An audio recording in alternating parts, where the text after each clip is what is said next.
Բաքուն չեղարկել է Ադրբեջանի տարածքով Հայաստան բեռների տարանցման արգելքը, պաշտոնական Երևանը ողջունում է ու նշում, շուտով կարող է բացվել Հայաստան-Թուրքիա սահմանը, Թբիլիսիում ընթանում է Մետաքսի ճանապարհ համաժողովը։ Խորհրդարանում կրքերը չեն հանդարտվում, Վարդան Ղուկասյանը եւ Գարեգին II քննարկվող թեմաների առանցքում են։ Տեր Արամին կարգալույս հռչակելուց հետո եկեղեցու եւ իշխանական վերնախավի միջև լարվածությունը չի մարում, ինչ է լինելու Կիրակի Հովաննավանքում կարգալույց քահանայի կողմից մատուցվող պատարագին վարչապետն է մասնակցելու։ Բարի օր, դուք դիտում եք առաջին լրատվականը, ես Ժիրայր Ոսկանյանն եմ, ուղիղ եթերում մեկնարկում ենք կարևոր թեմաների քննարկումը։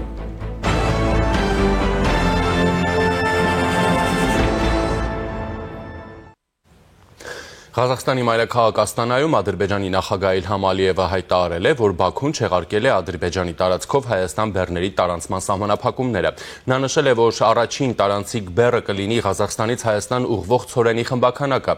Այս հայտարարությունը նա դիտարկել է որպես կողմերի միջև խաղաղության գործնական դրսևորում։ Պաշտոնական Երևանը ողջունել է այս քայլը։ Այսօր Թբիլիսիում Մետաքսի ճանապարհ 5-րդ համաժողովին Հանրապետության վարչապետ Փաշինյանը հայտարարել է, որ սա չափազանց կարևոր հայտարարություն է։ Ադրբեջանը կարևոր քայլ արեց։ Նախագահ Ալիևը երեկ հայտարարեց, որ Ադրբեջանը վերացնում է իր տարածքով դեպի Հայաստան բեռների տարանցման սահմանափակումները։ Սա չափազանց կարևոր հայտարարություն է եւ ուզում եմ իմ գնահատակն արտահայտել Ադրբեջանի նախագահի այս քայլի առիթով եւ ողջունել այդ հայտարարությունը։ Տեղի է ունենում ամիսներ առաջ անհավանական թվացող մի բան։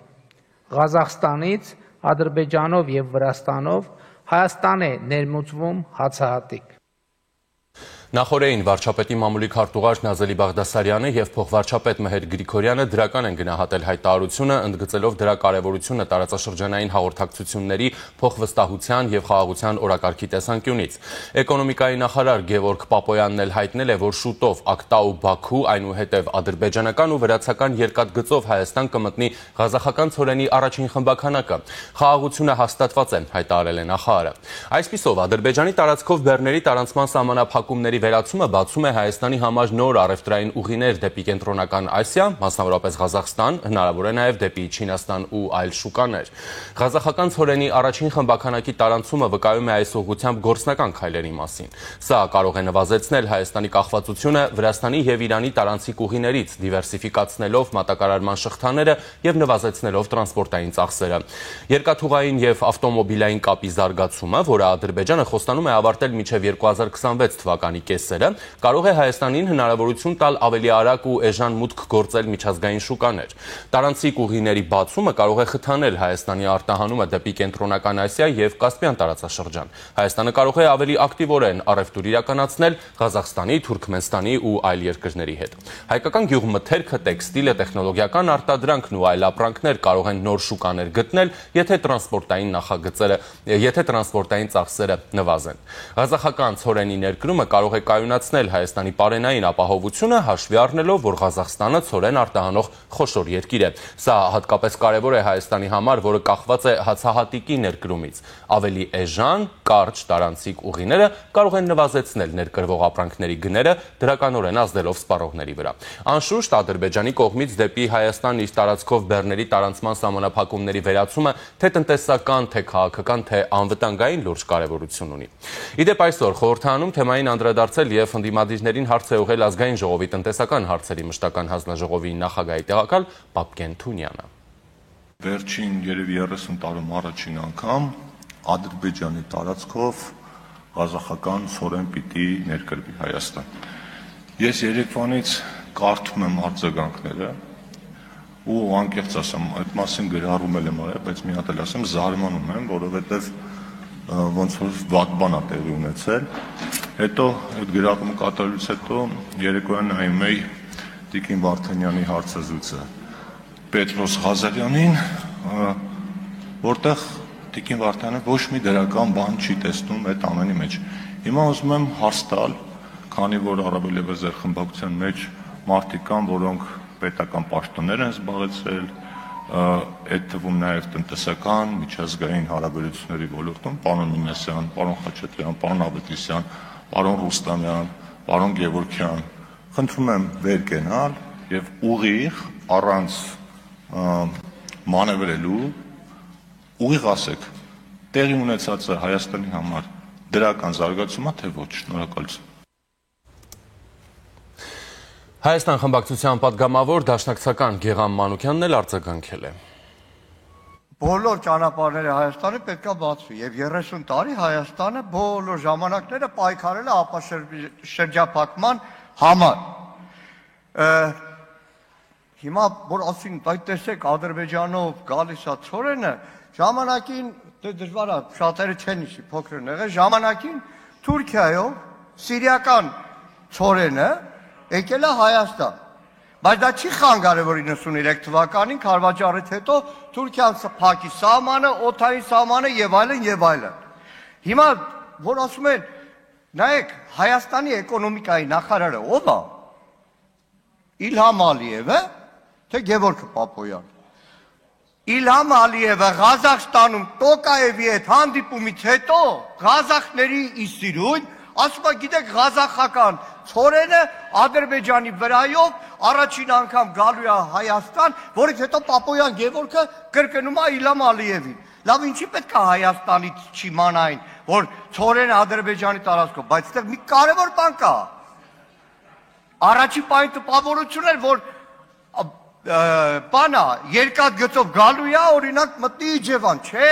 գալու է, հասնելու է այլ Վրաստան, Վրաստանով մտնելու է։ Այդ դիվերսիֆիկացիա, որ ասում եք, դիվերսիֆիկացիայով ցորեն կարայինք բերենք Ուկրաինայից, Ռուսաստանից, այստեղից, բայց էլի գալու էր մտներ Վրաստան, Վրաստանով մտներ Հայաստան։ Այդ փոխադարձության արդյոք Ժորժ ջան, արդեն տեյվական ժամանակ Հայաստանի օդային տարածքը Ադրբեջանն օգտագործում է։ Հետո 93 թվականին Թուրքիան է փակել։ Իսկ ինչ վերաբերում է այդ, որ ծամոնի նման կրկնում եք, կողմը լալով դեմ կլակ։ Ես պատրաստ եմ։ Ինչի վրա պայմանում ենք, մեկը եթե հոդաբաշխ, ոչ թե SMS-ով ստացած այդ նախադասություն, ինձ բացատրի, այդ ձևակերպումը երբ ա եղել, ոնց ա եղել, ում կողմից ա եղել, ես պատրաստ եմ ցանկացած ձեր պահանջ կատարել։ Իրավիճակի փոփոխությունը ինչ ազդեցություն կունենա հայ-թուրքական հարաբերությունների կարգավորման գործընթացի վրա։ Անկարան մշտապես շեշտել է հայ-թուրքական եւ հայ-ադրբեջանական հաշտության փոխկապակցվածությունը։ Հայ-ադրբեջանական հարաբերությունների հաստատման պայմանագիրը նախաստորագրված է, Ադրբեջանը առաջին քայլն է արել, վերացնելով դեպի Հայաստան իր տարածքով բեռների տարանցման սահմանափակումները։ Թուրքիան կհետևի արդյոք Ադրբեջանի օրինակին, հայ-թուրքական սահմանը բեռնափոխադրումների համար կբացվի արդյոք։ Թբիլիսիում Մետաքսի ճանապարհ 5-րդ համաժողովին վարչապետ Փաշինյանը անդրադարձել է նաև Հայաստան-Թուրքիա սահմանի հնարավոր բացմանը։ Ուրախ եմ նաև արձանագրել, որ Թուրքիայի հետ Հայաստանի ծավալած դրական երկխոսությունը հույս է տալիս, որ մենք առաջիկայում կարող ենք նաև Հայաստան-Թուրքիա սահմանի բացում ունենալ։ Բայց մինչ այդ նշեմ, որ մենք ոչ միայն քաղաքական, այլև տեխնիկական առումով պատրաստ ենք հենց այսօրվանից, առանց չափազանցության հենց այսօրվանից, Հայաստանի Հանրապետության տարածքով ապահովել բեռնատար ավտոմեքենաների տարանցումը Թուրքիայից դեպի Ադրբեջան եւ Ադրբեջանից դեպի Թուրքիա։ Հայաստանի տարածքում թե ճանապարհները, թե սահմանային ենթակառուցվածքները պատրաստ են սրա համար Մարգարա, Եղեգնաձոր, Սիսիան, Գորիս երթուղով։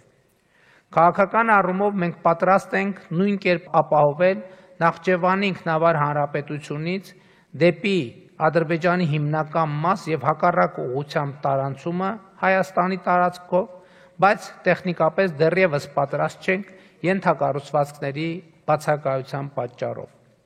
Քաղաքական առումով պատրաստ ենք նաեւ երկաթուղային տարանցում ապահովել Թուրքիայի եւ Նախճեվանի ինքնավար հանրապետության միջև, ինչպես նաեւ Թուրքիայի եւ Ադրբեջանի հիմնական մասի միջև, բայց այդ հատվածներում երկաթուղին նորոգման կամ վերակառուցման կարիք ունի։ Համոզված եմ եւ վստահ եղեք, այս տեխնիկական հարցերը նույնպես 2-3 տարվա ընթացքում կլուծվեն։ Առաջիկայում Հայաստանի տարածքով Ադրբեջանից դեպի Նախճեվան, ինչպես նաեւ Ադրբեջան-Հայաստան-Թուրքիա խողովակաշարեր, էլեկտրահաղորդման գծեր նույնպես կկառուցվեն։ Ինչպես ասացի, կապահովվի նաեւ երկաթուղային եւ ավտոտրանսպորտային կապը։ Կարևոր է նաև TRIP նախագծին Թուրքիայի ներգրավվածության լոգիստիկայի հարցը։ Անկարան ծրագրում է կառուցել Կարս-Իգդիր Նախիջևան երթուղի։ Իր տարածքով դեպի Հայաստան բեռների տարանցման սահմանափակումները վերացնելով, Ադրբեջանը կարող է հարաբերությունների մի փուլում վերականգնել Ախստաֆա, Իջևան, Երևան երկաթուղային հաղորդակցությունը։ Կա դիվանագիտական հնարավորություն արդյոք, խոսքը նաև ներգրաված կողմերի աջակցության մասին է, որպեսզի Թուրքիան Նախիջևանի, այսինքն Թրամփի ուղուն կապվի ոչ թե Կարս-Իգդիր, այլ Կարս-Գյումրի երասխգծով։ Եթե նման լոգիստիկա գործի, ապա տարածաշրջանում կայունության եւ համագործակցության, ուստի եւ անվտանգության երաշխիքների համալիր ու ավելի կուր մեխանիզմ կձևավորվի։ Այս ամենը քննարկման մեջ է TRIP-ROOT ծրագրի շրջանակներում, նաեւ համապատասխան քննարկումների մեջ ենք Թուրքիայի եւ Ադրբեջանի հետ։ Իհարկե այս ամենը կյանքի կոչելու ամենակարևոր պայմանը խաղաղությունն է, որը Վաշինգտոնի գագաթաժողովի արդյունքներով հաստատվեց Հայաստանի եւ Ադրբեջանի միջև։ Եվ այժմ զրուցելու եմ ռազմական ու ազգային անվտանգության հարցերով փորձագետ, քաղաքագիտության դոկտոր Հրաչյա Արզումանյանի հետ։ Ողջույն, պարոն Արզումանյան։ Բարև ձեզ։ Եվ այսպես, նախ մի առաջի հարց է, էլի, արժի քննարկել այն պնդումները, որ ընդդիմությունն է բերում, հա, ոչ մի լավ բան չի տեսնում Ադրբեջանի կողմից դեպի Հայաստան բեռների տարանցման համար իր ճանապարհները բացելու հարցում, ասում է, որ սրանով Հայաստանը կախվածության մեջ են գնում Ադրբեջանից ու նման բաներ, հիշում են, որ ժամանակին Թուրքիայի հետ սահմանը եւս բաց էր, բա ոնց փակվեց, չգիտեմ ինչ որ sense բաներ։ Հարցը արժի տրամաբանության մեջ քննարկել, թե ոչ։ Ես խորհուրդ կտամ չբարձրացնել մի հատ փաստը, դարձնել այդ փաստը ուղղակի տրանսպորտային Միլխամ Ալիևի կողմից թույլատրությունը, որ բեռները հանձնեն մինչև Հայաստան, այդ փաստից պետք չէ փորձել ստեղծել քաղաքական եւ անվտանգության ինչ որ երաշխիքներ եւ հարցեր, որը ուղղում է Հայաստանի համար։ Դա ընդհանրապես մի փաստ է։ Ոչ մի խաղաղություն դրանով ոչ թե չի ձևավորում եւ չի կարելի նման հայտարարություն անել, որ անում է վարչապետը։ Վարչապետը մնում է ցավոք սրտի ընտրական տրամաբանության մեջ եւ փորձում է գտնել փաստեր, որը ցույց են տալիս, որ խաղաղություն է մոտենում եւ այլ խաղաղության մեջ։ Հայաստանը խաղաղության մեջ չի, վերջակետ։ Մենք ունենք ընդամենը հրադադար։ Հայաստանը չի լուծել, չի ձևավորել հարաբերությունները ոչ Ադրբեջանի հետ, ոչ Թուրքիայի հետ։ Այդ երկու երկրները պատրաստ չեն Հայաստանի հետ նման հարաբերություններ ձևավորել։ Այն որ Հայաստանը պատրաստ է, ենթակառուցվածքները պատրաստ են, քաղաքական որևէ խոչընդոտներ չկան նման պայմանագրերը հաստատելու, դա չի նշանակում, որ Թուրքիան Ադրբեջանի հետ պատրաստ են դրան։ Պետք չէ խաբել հայկական հասարակության, որ կա ինչ որ հույսեր, ոնց ասում է վարչապետը։ Հույսեր կլինեն, երբ լինեն պայմանագիրներ։ Եվ Թուրքիայի հետ պատրաստ անպայման չի միանգամից դիվանագիտական հարաբերություններ ձևավորել, բայց լոգիստիկայի ապահովման ծրագրեր եւ այլ։ Ես դրա մասին ձեզ հետ նոր խոսել ենք, որ TRIP-ը դա ընդհանրապես դեկլարացիա է։ TRIP-ից պիտի անցնենք նախագծի։ Այդ նախագծի պայմանները պատրաստումը ինչ աշխատանք է արված, դրա մասին չի խոսում։ Ադրբեջանը թույլատրել մի հատ չնչին, մի հատ գնաց կանցնի մինչև Հայաստան հասնի, հայկական կողմը դրանից սարքում է արդեն հաղթանակ,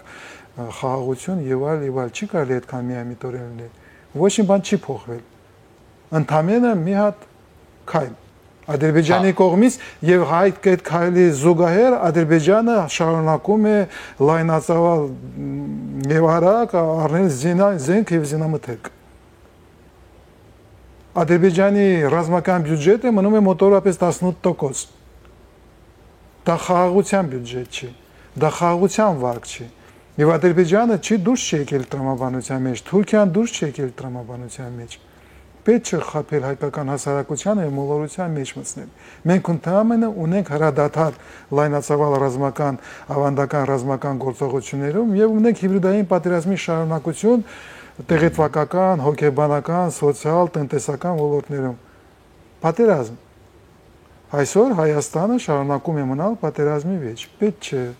մոլորացնել հասարակությունը։ Այսինքն չողջունեն այդ քայլը։ Կարող եք ողջունել, բայց այդ ողջունելից հետո այդ ողջունելի վրա, ողջունելի խոսքի վրա կառուցել մի համակարգ, որը խաղաղություն է բերել, չկա այդ համակարգը։ Հայաստանի եւ Հարավային Կովկասի անվտանգության համակարգը, ազգային անվտանգության համակարգը չի փոխվել։ Ադրբեջանը, Թուրքիան, Ռուսաստանը, Վրաստանը չեմ ասելու, չեմ ուզում, պատրաստ չեն ման փոփոխությունների։ Իրանք ուզում են մնան 3 գումարած 3 ֆորմատի մեջ։ Երբ Հայաստանին պարտադրում են, Հայաստանը կատարում է բոլոր պահանջները Ռուսաստանի եւ Թուրքիայի կողմից։ Փառք Աստծո Տրամպը երես եկավ, մենք ունենք տրիպի դեկլարացիան, որտեղ Հայաստանը ստացել է հնարավորություն փոխել ֆորմատը 2 գումարած 2։ Երբ մենք պիտի համաձայնեցնենք մեր քայլերը Ադրբեջանի, Թուրքիայի հետ եւ Միացյալ Նահանգների հետ, ոչ թե Ռուսաստանի, Իրանի եւ Վրաստանի հետ։ Դրան կարելի է օգտագործել այդ հնարավորությունը։ Ոչ թե մի հատ քայլից միանգամից փորձել այդ մի քայլի վրա մի կառուցել համակարգ եւ այդ համակարգը ողջունել, եւ հետո համակարգը ասել որ կայուն է։ Դենց բան չկա։ Շատ լավ, բայց չէ՞ որ նաև այդպիսի քայլերով է, չէ՞ կառուցվում այդ լոգիստիկ շղթան, որը պետք է այսպես ասենք ամբողջանա։ Չէ, այդպես չեն կառուցվում։ Այսինքն դուք կարծում եք, որ միանգամից պետք է ապաշրջել։ Չէ, լոգիստիկական շաղկապները ուրիշ ձև են կառուցվում, ժրայդ։ Ոչ թե մի գնացքով, որը ոչ մի ապահովություն, ռիսկերի գնահատման չկա եւ ապահովված չէ, այդ գնացքը ինչ պայմանագրի շուրջ է գալիս։ Ինչ պայմանագիր է թույլ տալիս Ղազախստանից Ադրբեջան, Ադրբեջանից Վրաստան, Վրաստանից Հայաստան։ Դու պետք է ունես պայմանագրերի լուծումներ, դու պետք է ունես միջև պայմանագրերի տնտեսական, լոգիստիկական լուծումներ, ազգային անվտանգության եւ քաղաքական որոշումներ, պայմանագրեր, որը թույլ են տալիս նման լոգիստիկա իրականացնել։ Միջև դու չունես քաղաքական մեզ համար եւ տարածաշրջանային աշխարհակաղակական երաշխիքներ եւ պայմանավորվածություններ, ոչ թե միայն սամիտի որոշումը դեկլարացիան Վաշինգտոնին, որը թույլ է տալիս նման լոգիստիկա կազմակերպել, խոսել լոգիստիկայի մասին անթույլատրելի է։ Դա լոգիստիկայի խնդիր չէ, դա ընդամենը մի գնացք է, որը Իլխամ Ալիևին որպես սուլտան թույլ է տվել Թուրքիայի սուլտանի եւ ռուսական ցարի հետ, որ այդ գնացքը Ղազախստանից հասնի Երևան։ Այդ գնացքի տակ բացի Իլխամ Ալիևի խոսքերից որևէ երաշխիք չկա։ Եթե Հայաստանը ուզում է լոգիստիկական հարցեր լուծի, որը իր համար տարածաշրջանային է, միայն ցանկությունները ղեկավարների երկրի ավտորիտար երկրների ղեկավարների ցանկությունը քիչ է։ Մենք պիտի ունենանք միջազգային երաշխիքներ, որ այդ լոգիստիկայի ճանապարհները, կոմունիկացիաները բացվում են։ Դե այդ Միացյալ Նահանգների ներկայությունը ձեռք բերված համաձայնությունները երաշխիք չեն։ Դա ամենը ժրայ ստորագրություն է, դեկլարացիայի տակ։ Բացի ստորագրության, բացի Տրամպի խոսքերից, մենք ոչ մի բան չունենք։ Դու իրավունք չունես քո ազգային անվտանգությունը կախել մի անձնավորության ստորագրումից եւ հայտարարություններից, մանավանդ Տրամպի նման քաղաքական գործիչին, որը կարող է օրը 2 անգամ փոխի իր կարծիքը։ Բացի խոսքից, բացի հասած այն կարելի ասել այո նվաճում է, որ մենք կարողացել ենք Տրամպը նման հաստատություն դա Հայաստանի համար հնարավորություն է բացում, բայց Հայաստանը ահռելի աշխատանք պիտի անի այդ հնարավորությունը դառնա իրականություն։ Եվ մինչև դա տեղի չունեցավ, պետք չի խփել հասարակության, որ ինչ-որ մեծ գործընթաց է տեղի ունեցել։ Ոչ մի բան չի փոխվել։ Թուրքիան կապում է իր համաձայնությունը լոգիստիկայի բացման, հարցերի բացման Ադրբեջանի հետ պայմանավորության մեջ 30 տարի նույն պայմանների մեջ է։ Համակարգը չի փոխվել, մոտեցումը չի փոխվել։ Պետք չէ նորից եմ կրկնում 3-րդ անգամ հայկական հասարակության շփոթության մեջ մտցնել։ Հիմա օրինակ Թուրքիային ի՞նչն է խանգարում, որպեսզի ինքն էլ այդպիսի այսպես ասենք բացի իր ճանապարհները Հայաստան բեռների տարանցման համար, այսինքն ոչ թե բացի սահմանը Հայաստանի հետ կամ Հայաստանի հետ առևտուր սկսի կամ ինչ-որ բաներ, այլ բացի իր ճանապարհները Հայաստան եկող կամ Հայաստանից գնացող բեռների տարանցման համար։ Իմ կարծիքով, որովհետև Թուրքիան պատրաստ չէ Հայաստանը ճանաչել որպես անկախ ինքնիշխան պետություն։ Թուրքիան այդ որոշումը իմ կարծիքով չի ընդունել եւ չընդունել այդ ինքնաիշխան որոշումը Թուրքիան չի ձևավորում մի քաղաքական ոլորտում հարաբերությունները Հայաստանի հետ, չի ձևավորում ազգային անվտանգության, ոչ թե ազգային անվտանգության շերտում հարաբերությունները Հայաստանի հետ եւ այլ։ Որոշումը խորքային է ժրայր։ Ոչ Թուրքիան, ոչ Ռուսաստանը պատրաստ չեն Հայաստանը տեսնել որպես անկախ պետություն։ Եվ մինչև իրանք չեն փոխել իրենց մոտեցումը, եթե իրանք չեն համաձայնել, Ռուսաստանը չի համաձայնել, որ հետսեդորական պետությունները ինքնիշխան են եւ իրավունք ունեն գոյատևել, Պուտինը հրաժարվի իր խոսքերից, որ դուք ընդամենը գուբերնիա եք հետսովետական երկրները, դուք ինքնիշխանություն չունեք, եւ Թուրքիան ի վերջո ընդունի, որ Հայաստանը իրավունք ունի լինել քաղաքական քարտեզի վրա, բոլոր պայմանավորվածությունները, բոլոր խոստումները լինելու են թղթի վրա, բայց դա պարտադրում է խորքային փոփոխություններ Թուրքիային։ Թուրքիան պիտի համաձայնվի, որ Հայաստանը կա, Թուրքիան պիտի ընդունի անցած ճանապարհը, պատմությունը, ինքը պիտի իր պատմության մեջ գա համաձայնության, ինչա տեղի ունեցել, որ մեծ եղերն է տեղի ունեցել։ Դա շատ առաջ չեք գնում։ Դուք ասում եք ինչ երաշխիքներ կարող է լինի։ Թուրքիան այդ ճանապարհը պիտի անցնի։ Եվ այդ ճանապարհի անցման առաջի քայլը Թուրքիան պիտի ճանաչի, որ Հայաստանը կլինի որպես անկախ ինքնաիշխան պետություն Թուրքիայի սահմանի վրա։ Բայց Թուրքիան ճանաչել է առաջինը։ Չի ճանաչել։ Չի ճանաչել Հայաստանի։ Չի ճանաչել։ Դիվանագիտական հարաբերություններ չկա, միանգամից պայթեցրել են։ Եվ այսօր խոսել մենք ունենք դիվանագիտական հարաբերություններ Թուրքիայի հետ, դա իրականություն չի ցավոք սրտի։ Իսկ մենք չենք կարող ապաշրջափակվել, հետո ունենալ դիվանագիտական հարաբերություն։ Ես չեմ ասում երբ պիտի լինի այդ պրոյեկտները, պետք է դրա համար պիտի փաթեթային լուծում լինի։ Միացյալ Նահանգների Տրամպի երաշխավոր խոսքի տակ դու պիտի կառուցես պրոյեկտ, փաթեթային պրոյեկտ, որտեղ ամեն ինչ համաձայնացված է եւ կառուցում եք ճանապարհային քարտեզ, ոնց ես գնում այդ ճանապարհային քարտեզով, երբ ես բացում ճանապարհները, երբ ես բացում։ Դե ասում են կա։ Ես չեմ տեսել, ես դրամանան հայտարարություններ հայկական կողմից չեմ լսել, որ Հայաստանում ձևավորված է աշխատանքային խումբ, որը պատրաստում է փաթեթային ծրագիր եւ պրոյեկտ Թրամփի Trip պրոյեկտը իրականացնելու համար։ Ես բան չեմ լսել։ Բա ամերիկացիներն են եկել այստեղ այդ հարցերով քննարկումներ են։ Ես աշխատանքային խումբ եմ ուզում տեսնել։ Ես ուզում եմ տեսնել աշխատանքային խումբ, որտեղ մտել է Հայաստանը, Միացյալ Նահանգները, հետո այդ խմբի միանում է Թուրքիան, միանում են փորձագետներ Ադրբեջանում։ Դելիմիտացիա դեմարկացիան ո՞նց է անցել։ Եթե դելիմիտացիա դեմարկացիայի շուրջ կարելի է երբ կողմանի աշխատանքային խումբ կառուցել, ինչու Տրամպի Trip-ի ճանապարհի շուրջ մինչև հիմա չեք ձևավորել եւ այլ։ То есть հարցը այնքան կարևոր է Հայաստանի համար ապաշրջանապակումը, որ դեկլարացիաներով, հույսերով, էմոցիաներով մենք իրավունք չունենք մոտենալ, պիտի շատ պրագմատիկ լինենք։ Առաջինը հասկանանք, որ մեզ համար ասենք, որ դա պիտի լինի փաթեթային լուծում, մենք իրավունք չունենք սահմանները բացենք, եթե չունենք երաշխիքներ, անվտանգության երաշխիքներ, չունենք ինքնաիշխանության երաշխիքներ, որ Թուրքիան չի հարձակվելու եւ այլ Ադրբեջանի հետ ասենք եւ չունես այդ փաթեթային լուծումը չես ձևավորել այդ փաթեթը դու քեզ համար չես ձևավորել ինչ է մտնում այդ փաթեթի մեջ խաղաղության խաչմերուկը դեկլարացիա որը իրականությունից կտրված է ողջ աշխարհը պատրաստում է եւ պատերազմի մեջ է Հայաստանը դեկլարատիվ հայտարարում այլ խաչմերուկ եմ խաղաղության կառուցում ոչ մեկը այսօր աշխարհում խաղաղության չի պատրաստվում բոլորը պատրաստվում են պատերազմի հերիք է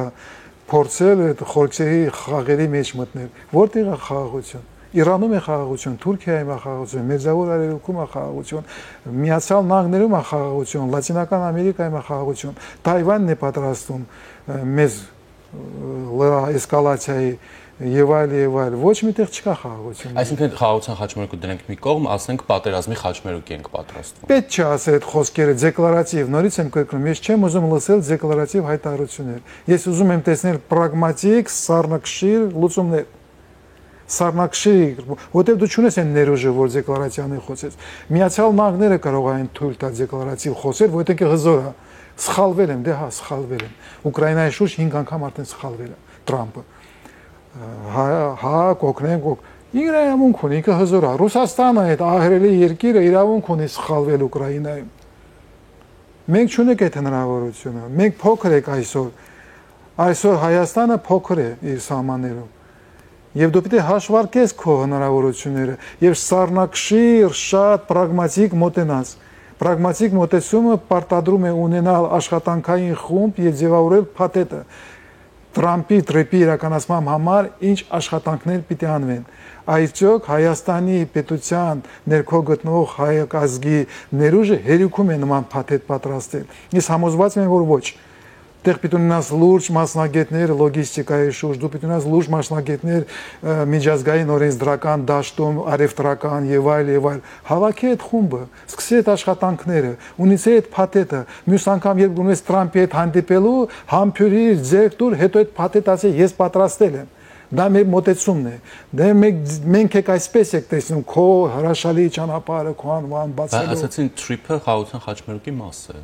Դու կարող նորից եմ կրկնում, ես չեմ ուզում ինչի մասը այդ դեկլարատիվ հարաբերությունների մասին չեմ ուզում մտնել մեջ։ Մենք ինչքան հիշում եմ դրա մասին խոսել եք, նման դեկլարատիվ պրոյեկտներ կարող է սկսել այն պետությունը, որը հաղթել է պատերազմում։ Հայաստանը պարտվել է վերջ պատերազմում։ Պարտված կողմը իրավունք չունի ինչ որ պրոյեկտներով, տարածաշրջանային պրոյեկտներով առաջ գալ։ Դա այդ պրոյեկտներով կարող Ադրբեջանը առաջ գա, Թուրքիան առաջ գա, եւ իրանք առաջ են գալիս։ Թուրքիան հիմա իրականացնում է պրոյեկտը Սիրիայում,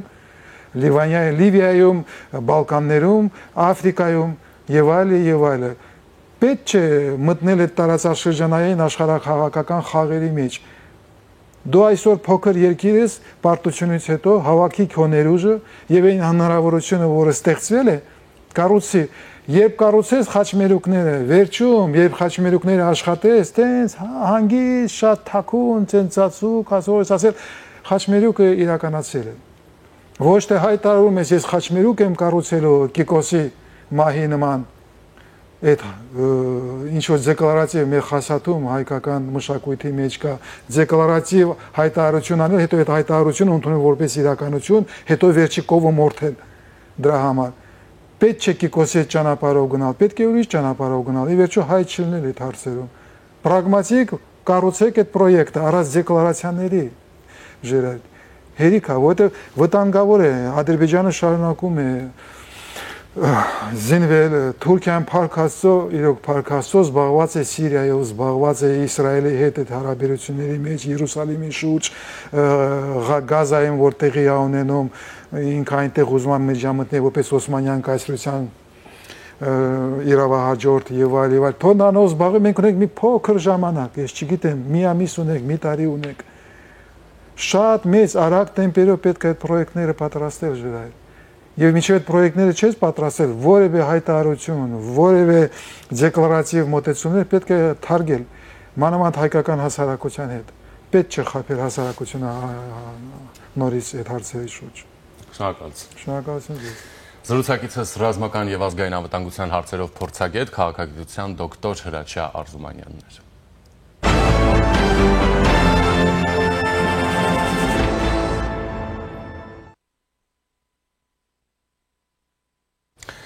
Նախորդին հայտնի դարձավ, որ կարգալույծ է արվել տեր Արամ Քահանա Ասատրյանը, իդեպ Մայրաթորի կարգապահական հանձնախումբը Քահանային կարգալույծ է արել այն հիմնավորմամբ, որ նա դրժել է հնազանդության ուխտը, իր հայտարարություններով վարկաբեկում է եկեղեցին, ծառայակիցներին, վերջին մեկ ամսում պատարակներ է անում, շրջանցելով վեհափառի եւ թեմի առաջնորդի հիշատակության հատվածները։ Հիշեցնեմ, հանրային հեռուստաընկերության եթերում Հովան Նավանքի հոգևոր հովիվ տեր Արամ Քահանա Ասատրյանը մասնավորապես հայտարարել էր.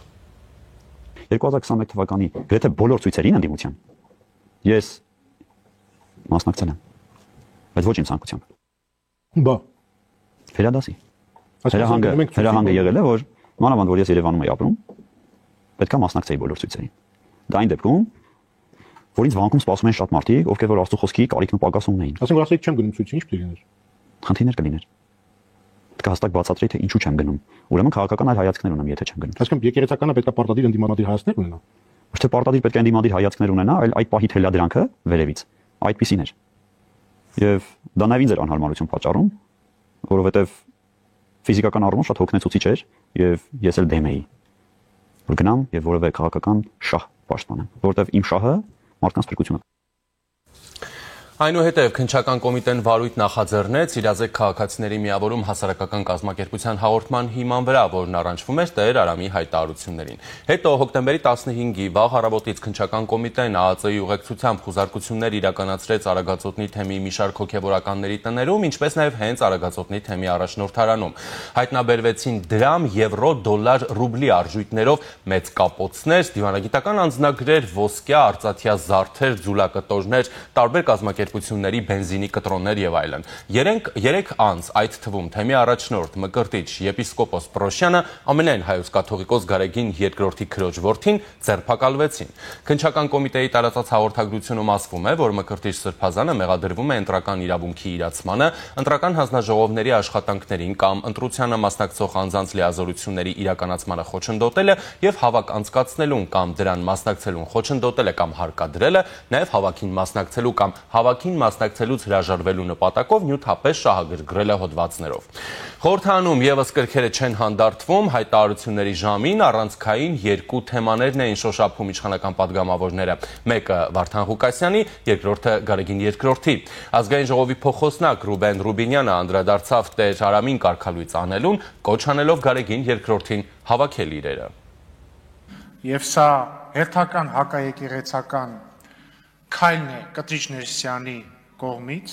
սա չունի որևէ արդարացում, սա չի կարող արդարացվել որևէ կերպ, չունի որևէ հիմք, եւ ես ուզում եմ իմ լիակատար համերաշխությունը հայտնել Տեր Արամին, մեր առաքելական եկեղեցու բոլոր ազնիվ սպասավորներին, բոլոր սրբազաններին, տերհայրերին, վարդապետերին, ամուսնացյալ եւ կուսակրոն քահանաներին, Կտրիչ Ներսյանը մարդ է, ով խախտել է Աստծո առաջ տրված իր ուխտը։ Կտրիչ Ներսյանը մարդ է, որը ըստ վերջերս հրապարակված ձայնագրության ստիպել է իր ենթակային հայ առաքելական եկեղեցու հոգևորականին, որի եղբայրը զոհվել է 44-օրյա պատերազմի ընթացքում, ստիպել է, որ իր մոր հետ գնա եւ իշխանությունների դեմ հանրահավաքանի։ Ըստ այդ ձայնագրության, ընդ որում ձայնագրություն, որը չի հերքվել, ասեմ ավելին, հաստատվել է Մայրաթորի կողմից։ Կտրիչ Ներսյանը մի մարդ է, որի զարմիկը ըստ առաջադրված մեղադրանքի ստիպել է հոգևորականներին մասնակցել հանրահավաքների եւ օզարմանք այդ հոգևորականը ըստ մեղադրանքի Տեր Արամն է այդ թվում, որին այսօր կարգալույծ արեցին։ Մյուս հոգևորականը, որին ասեցի եմ մյուս ձայնագրությունից ելնելով ստիպել էին Տեր Հայր աղանը, նույնպես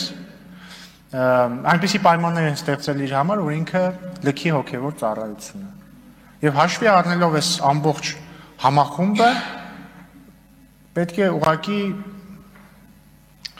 կարծում եմ պետք է ուղղակի համակերպվի Կտրիչ Ներսյանը այն փաստի հետ, որ ինքը կաթողիկոս չէ եւ չի կարող լինել։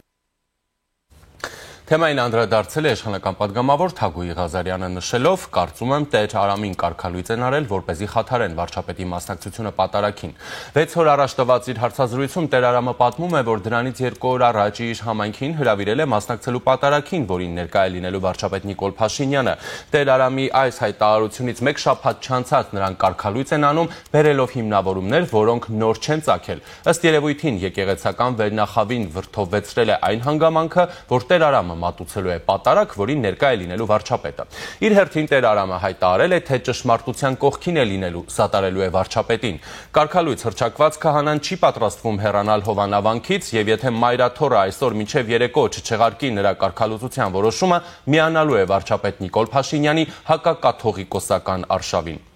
Իդեպ Նաթան arczepiskopos Հովանիսյանը նախորդին երեկոյան հրավիրվել է քննչական կոմիտե ու հարցաքննվել համացանցում տարածված ձայնագրության վերաբերյալ ստացված հաղորդման առթիվ նախաձեռնված քրեական վարույթի նախաքննության շրջանակում։ Սկանդալային ձայնագրությունում մասնավորապես ասվում է. Բեսպրեդելությունն է, բեսպրեդել որոշումներ կայացնելն է, X պահի ուղղակի ասել, որ ես ասենց եմ ուզում դա իմ իրավունքն է եւ իմ իրավունքը իրացնեմ, մեկ սա այսինքն ինչ է նշանակում ուզած պահի, ուզած նշանակում անել եւ ասել ատենց է։ Եթե չէ մատուր նշանակվել։ Ես Վանաձորում մատուր եմ նշանակվել։ Դուք գիտեք, Ստեփուս Սրբազանի թաղմանը գնացել եք։ Այդ բակի Սուրբ Սարգիս մատուրն եմ նշանակվել։ Այս եկեղեցում իմ համար ուրիշ տեղ չկար, ես այնտեղ պիտի գնամ ծառայել։ Չեմ ասում։ Ինչի՞ համար։ Երկրորդ կաթոլիկոսը ինձ ասում է ընտանիքի անդամներին ինչի՞ չես վերցնում գնաս միտինգ անես Նիկոլի դեմ։ Նիկոլի հերն էլ շուն դառնա։ Նիկոլը հարցը Նիկոլը չի։ Բայց ինքը որևէ մեկը իրավունք չունի իմ ընտանիքի անդամներին որևէ ակնարկ անի։ Իրավունք չունի։ Ես թույլ չեմ տա։ Եվ այժմ զրուցելու եմ քաղաքագետ Հրայր Մանուկյանի հետ։ Ողջույն պարոն Մանուկյան, շնորհակալություն միանալու համար։ Բարև ձեզ, ես եմ շնորհակալ հրավերի համար։ Պարոն Մանուկյան, ամեն ինչ այնքան կարծես խճճված է հիմա մեր իրականության մեջ եւ չգիտեմ հարցը սոցիալական, քաղաքական, քաղաքակրթական, մշակութային, թե հոգևոր տիրույթից ձեզ ուղղեմ, հա, ըստ ձեզ ինչ է հիմա կատարվում։ Մի կողմից այդ հայտնի ձայնագրության հոգևորական կողմերից մեկին են հարցաքննում, մյուսին կարգալույծ է անում եկեղեցին, կաթողիկոսի, ինչպես իրենք են ձևակերպում հորդորը չանելու համար, հետո տեսնում ենք Տեր Արամի հայտարարություններից հետո նա է կարգալույծ արվում, բայց պնդում է, որ պատարագ է Կիրակի օրը մատուցելու, հետո վարչապետը տեսանյութի հրապարակում ասում, որ ինքը ներկա է լինելու այդ պատարագին եւ հավատավոր ժողովրդին հրավիրում է եւս ներկա լինելու։ Ասեմ, ուրեմն շատ հետաքրքիր ու բացառիկ իրավիճակ է ստեղծվել այն առումով, որ Տեր Արամը Կտրիչ Ներսիսյանին եւ Ներսիսյանին առաքելական եկեղեցուց մեկընդմիշտ ու վերջնականապես դուրս դնելու բացառիկ հնարավորություն ու կարողություն ունի։ Տեսեք, ինչ է կատարվում։ Փաստորեն ինքը հռչակվել է կարգալույծ, չէ՞։ Հավանաբար այն մոտիվներով, որը Թաքուի Ղազարյանը ասել է, որ իբր դելեգիտիմացնեն վարչապետի այդ մասնակցությունը պատարագին եւ ասեն այ դու կարգալույծ եղածի կողմից ես։ Կարևոր չի ինչ մոտիվներով են իրեն կարգալույծ հռչակել։ Բայց այն պահին, երբ որ ուրեմն Տեր Արամը հայտարարեց, որ ինքը շարունակելու է պատարագ անել եւ իր ծառայությունը մատուցել եւ ասեց, որ իր համայնքի ներկայացուցիչները, առաքելական եկեղեցու հետևորդները շարունակում են իր հետ կապի մեջ մնալ, որ ինքը մտկրտություն անի եւ մնացած ծառայությունները մատուցի։ Դա նշանակում է, որ ինքը ըստ էության չի ճանաչում Կտրիչ Ներսիսյանի եւ առաքելական եկեղեցու ղեկավարության կողմից իրեն կարգալույծ հռչակելը։ Բայց ինքը դեռ որ այս կես ճանապարհի վրա է, երբ որ դու չես ճանաչում կաթողիկոսի այդ որոշումը եւ կաթողիկոսի կողքի բոլորի այն մյուս մարդկանց որոշումը, դու նաեւ չես ճանաչում, որ իրանք ուրեմն լեգիտիմ կաթողիկոս են եւ լեգիտիմ իրավունք ունեն իրեն կարգալույծ հռչակելու։ Այս բառը ինքը պետքա ասի ինչ-որ մի պահի, որ ինքը չի ճանաչում Կտրիչ Ներսիսյանին որպես Հայաստանի կաթողիկոս, ինչ-որ մի պահից, այդ պահը ինքը կարող է ընտրել, պարտադիր չէ, որ ասի ինձ ուրեմն կարգալույծ հռչակելու պահից, կարող է նաև այդ պահից համարի, բայց ինչից է գալիս, որ ինքը այդ հնարավորությունը ունի, այդ ճանաչման հանգամանքն է այստեղ ամենակարևորը, սա շատ առանցքային բան է, մարդիկ սովորաբար անտեսում են այդ ճանաչման պահը, բայց արդեն ավելի քան 200 տարի է այդ հասկացությունը կա եւ ամենալավը Հեգելի մոտ է դա բացատրված իհարկե տիրոջ եւ ծառայի դիալեկտիկայի մեջ, բայց վերջի տասնամյակներում դա տեսնում ենք նաև արևմուտքի ներքին քաղաքականությունում հատուկ տերմին կար, ճանաչման քաղաքականություն, այդպես է նկարագրում ներքին քաղաքականությունը, եւ ես էլ չասեմ, թե ինչքան մեծ նշանակություն ունի դա միջազգային հարաբերություններում ճանաչման հանգամանքը։ Հիմա տեսեք ինչ իրավիճակ է ստեղծվել։ Ստեղծվել է մի իրավիճակ, երբ որ ուրեմն Տեր Արամին կարգալույծ հռչակելը չի ճանաչվում Տեր Արամի կողմից եւ Տեր Արամի համայնքի կողմից, հետևորդների կողմից, եւ դրա տրամաբանական շարունակությունն այն է, որ Տեր Արամը չի ճանաչում կաթողիկոսին որպես կաթողիկոս Կտրիչ Ներսիսյանին։ Սա մեկ, չի ճանաչվում այդ կողմից։ Երկրորդը, Կտրիչ Ներսիսյանը չի ճանաչվում կաթողիկոս դեմոկրատական պետության կողմից, դեմոկրատական պետության իշխանության կողմից, ընդ որում իշխանությունը հենց պետության լիազոր ներկայացուցիչն է։ Ինքը այդ կողմից էլ չի ճանաչվում։ Երբ որ այդ ճանաչումը չկա, երբ որ այդ մարդը չի ճանաչվում համայնքի առնվազն մեծամասնության կողմից որպես այդ պաշտոնը ստանձնող մարդ, վերջացավ ինքը էլ արդեն իր մնալը այսօր եկուցվա հարց է եւ ընդամենը ճիշտ տեխնիկական միջոցներով նրան հեռացնելու հարց է եւ Տեր Արամը պետքա կարողանա քաջություն ունենալ նայելու եւ տեսնելու այն կարողությունը, որ ինքը այս պահին ունի, այն է հերթական սովորական քայլերով, ես այդ քայլերի մասին էլ կարող եմ մոտավորապես ասել ինչ գործընթաց է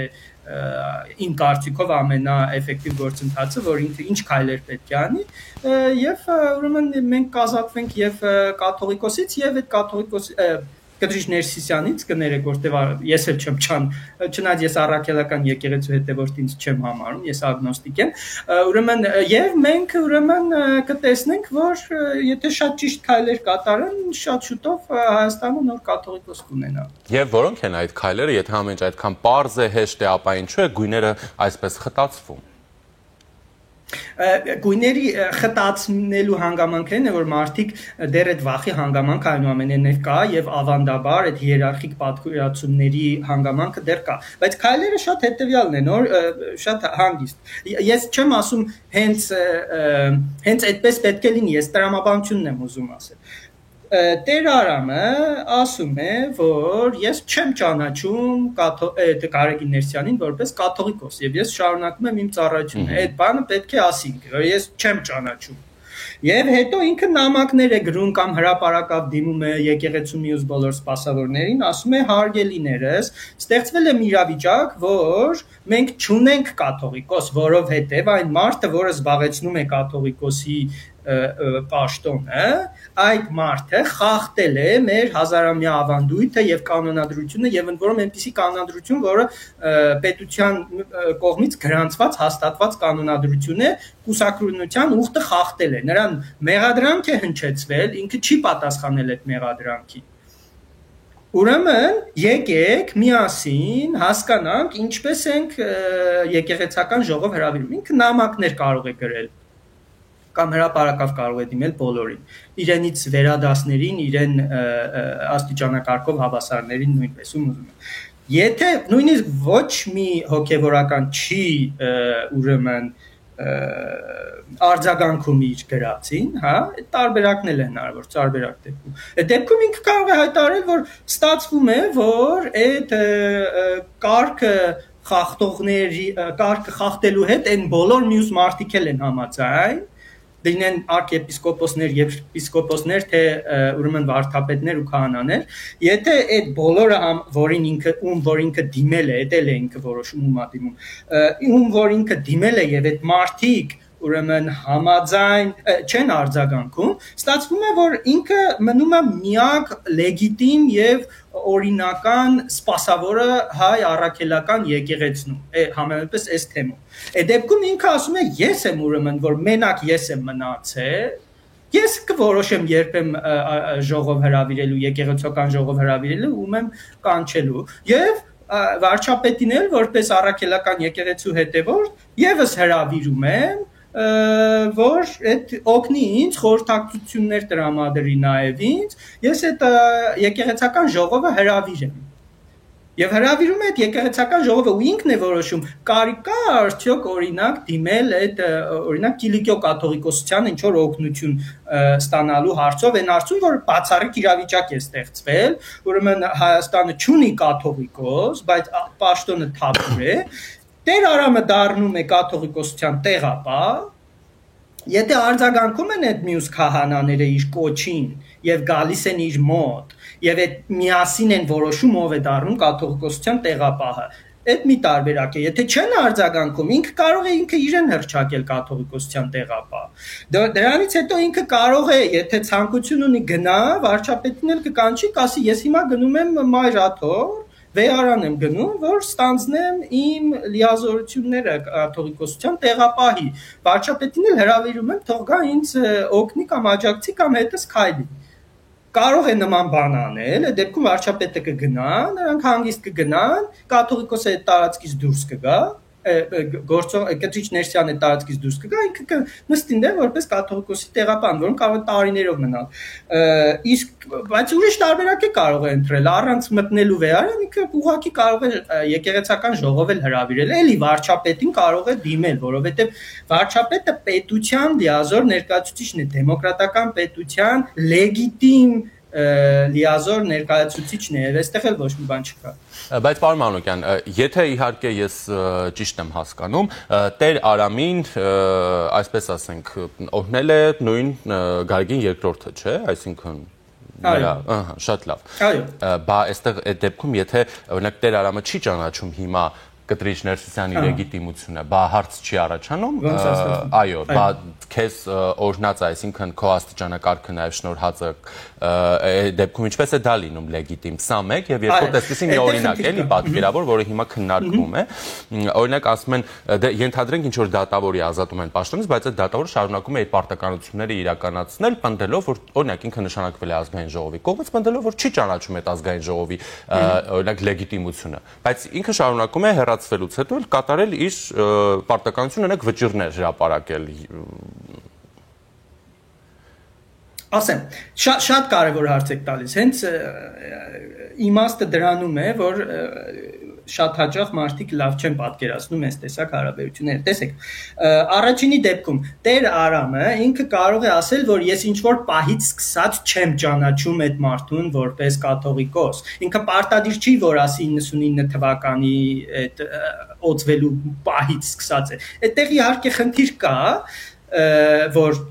նույն Կտրիչ Ներսյանը իրեն օծել է, բայց ինքը կարող է ասել, որ դե մենք այն ժամանակ չգիտեինք, ոչ մեկս չգիտեր, որ ինքը կուսակրոնության ուխտը խախտել է, եւ ինքը դառնում է ուրեմն ոչ լեգիտիմ անձ, որը զբաղեցնում է կաթողիկոսի պաշտոնը այն պահից, երբ որ պարզ դարձավ հրապարակայնորեն եւ բոլորիս հայտնի ձևով, որ ինքը բան ունի, զավակ ունի Եվ այդ պահից հաշված ուրեմն մենք բան ենք անում։ Այստեղ գործնական ինչ որ բանի հարց կա, իրենք կարող են այդտեղ հիմնավորումներ գտնել։ 99 թվականից Կտրիչ Ներսյանն է զբաղեցնում այդ պաշտոնը։ Եթե հնարավոր է գտնել այնպիսի վարդապետների եւ քահանաների, ովքեր Տեր Արամի հետ կմիանան այդ հարցերը քննարկելու ժամանակ, ովքեր որ Կտրիչ Ներսյանի կողմից օծված չեն լինի եւ այդպիսի մարդու նշանակել կաթողիկոսության տեղապահ, Դե ես կարծում եմ դա ավելի լավ լուծում կլինի այդ տեսակետից, այդ իրենց ուրեմն կանոնագարքի ավանդույթների տեսակետից դա ավելի լավ լուծում կլինի։ Բայց էլի, սա այդքան էլ նշանակալից հարց չէ։ Այն ձեր երկրորդ հարցը շատ ավելի կարևոր է։ Եթե ինչ որ դատարանի, դատավորի ինքը որ հայտարարում է, որ ուրեմն ես շարունակելու եմ դատավորի իմ պարտականությունները կատարել, ովքեր որ ուզում են ինչ որ գործում գալ ուրեմն իմ մոտ քննելու, թող կարող են գալ։ Պատկերացրեք մի իրավիճակ, երբ որ իսկապես հանրությունը, փաստաբանները այդ մարդուն ճանաչեն որպես դատավոր եւ ասեն, այ մենք վեճ ունենք, երկու կողմ ենք, մենք իրար հետ վեճ ունենք, այդ վեճի համար գնալու ենք այս մարդուն, որին հայտարարել են, որ ինքը դատավոր չի, բայց մենք իրեն ենք լսելու, իր վճիռն ենք կատարելու։ Այդ դեպքում իսկապես էլի այդ ճանաչման հանգամանքը այնքան կարևոր է, որ եթե հանրությունը ու վեճ ունեցողները ասեն մենք այս մարդուն ճանաչում ենք որպես դատավոր, գնալու ենք իր մոտ ու իր ասածով ենք անելու, վերջացավ այդ մարդը նորից իսկապես կլինի բանի դատավորի դերում կլինի։ Միգուցե այդ բանը աշխատավարձ չստանա, բան չլինի, բայց Սիստեմը այդպես է կառուցվում ի վերջո, ու հետո ինչ որ մի պահի, եթե այդ մարդը դուրս է գալիս համակարգի դեմ, ինքը կարող է գործընթացը տանել նրան, որ ինքը պաշտոնապես էլ նորից ճանաչվի դատավոր։ Ես դրա համար եմ ասում, այդ ճանաչման հանգամանքը բացառիկ կարևորություն ունի։ Եթե ճանաչում ես, իսկ ճանաչումը օդի մեջ չի լինում եւ մենակ ասելով չի լինում, դա հիմնավորումներ ունի, դա ուրեմն հոգեբանական բազմաթիվ նրբություններ ունի։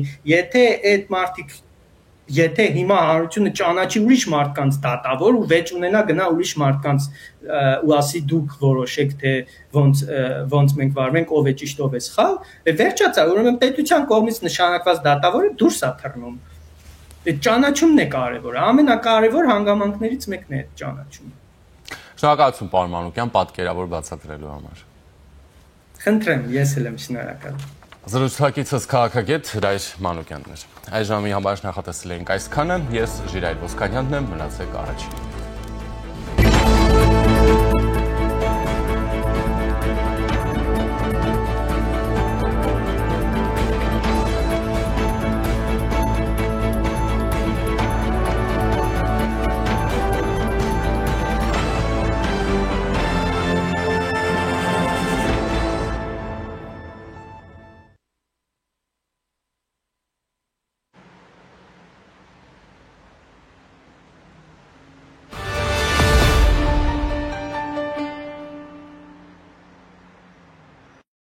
Ջերուսման սեզոնին ընթരാճ մեծ ակցիա իդեալ համակարգում։ Իդեալ համակարգը ներկայացնում է նոր խնայողության բանաձև։ Ջերուսման ամբողջական խնայող համակարգ, գումարած 100,000 դրամ արժողությամբ սերտիֆիկատ, բաժանած 18 ամիսների հավասար է 0% տոկոսադրույք։ Այսինքն ձեռք բերելով Ջերուսման ամբողջական խնայող համակարգ մատչելի գնով ստանում եք 100,000 դրամի սերտիֆիկատ իդեալ համակարգի կողմից։ Իսկ վճարումը կարող եք կատարել ապառիկ 18 ամիս առանց որևէ տոկոս վճարելու։ Կան տարբերակներ, կա իդեալական տարբերակ։ Մանրամասները idealsystem.am Իդեալ համակարգ 28 տարի դեպի կատարելություն։